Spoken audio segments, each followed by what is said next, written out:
Bonjour à tous et bienvenue dans cette nouvelle méditation biblique où l'on continue notre parcours dans les livres de la Genèse en suivant le personnage d'Abraham. Et on arrive aujourd'hui dans Genèse 19, versets 30 à 38. On est toujours dans une parenthèse où en fait Abraham n'est pas présent, mais où on se concentre sur le personnage de Lot.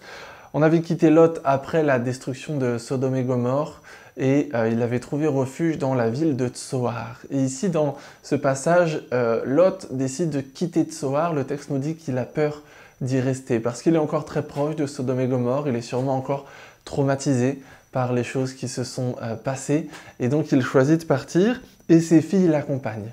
Et on va se concentrer un petit peu aussi sur les filles de Lot aujourd'hui, parce que l'important, ce qui va se passer dans ce texte, c'est quelque chose que les filles de Lot vont faire.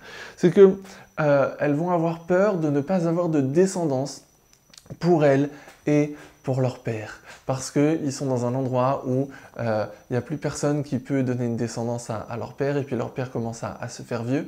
Et donc elles vont décider de prendre elles-mêmes les choses en main et d'essayer de pourvoir une solution, si on peut appeler ça une solution. Parce que ce qu'elles décident de faire est vraiment dérangeant et vraiment contraire aussi à la volonté de Dieu, c'est qu'elles vont décider de saouler leur père, de le faire boire, pour que ensuite elles puissent coucher avec lui et de cette manière pouvoir lui donner une descendance. Donc elles le font, chacune leur tour. Il y en a une qui commence un soir et puis le lendemain c'est l'autre.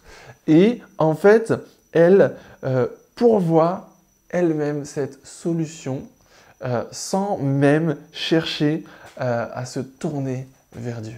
Elles vont faire elles-mêmes les choses. Et en fait, ça marche. Elles vont toutes les deux tomber enceintes et donner une descendance à leur père.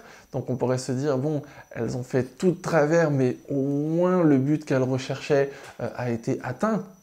Mais en fait, même le but pose aussi des problèmes parce que les deux fils qu'elles vont donner, chacune un fils, ce sont Moab et Ben-Ami qui vont donner naissance au peuple des Moabites et des Ammonites. Et ces deux peuples vont être dans l'histoire d'Israël des peuples qui vont être ennemis d'Israël sur la durée, qui vont sans cesse être opposés à Israël, parfois les opprimer, parfois subir des défaites face à eux, en tout cas être des ennemis.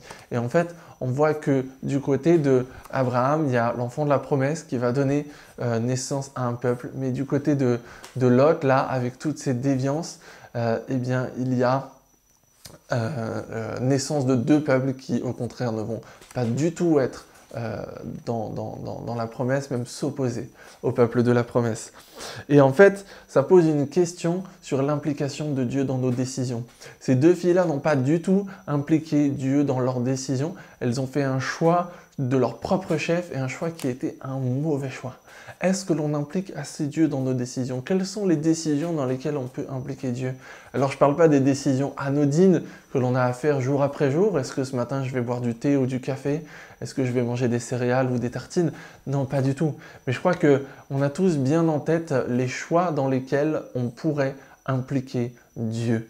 Et rappelons-nous aussi que tout l'enchaînement de situations et d'événements dans la vie de Lot découle aussi du choix qu'il avait fait d'aller s'installer dans la plaine qui était aux portes de Sodome et Gomorrhe. Quels sont les choix que l'on fait? Comment impliquer Dieu dans nos décisions? C'est important parce que nos décisions et nos choix vont aussi avoir des conséquences pour nous et pour ceux qui nous entourent. Voilà ce que je voulais vous laisser pour aujourd'hui. Je vous souhaite une très bonne journée et je vous dis à demain.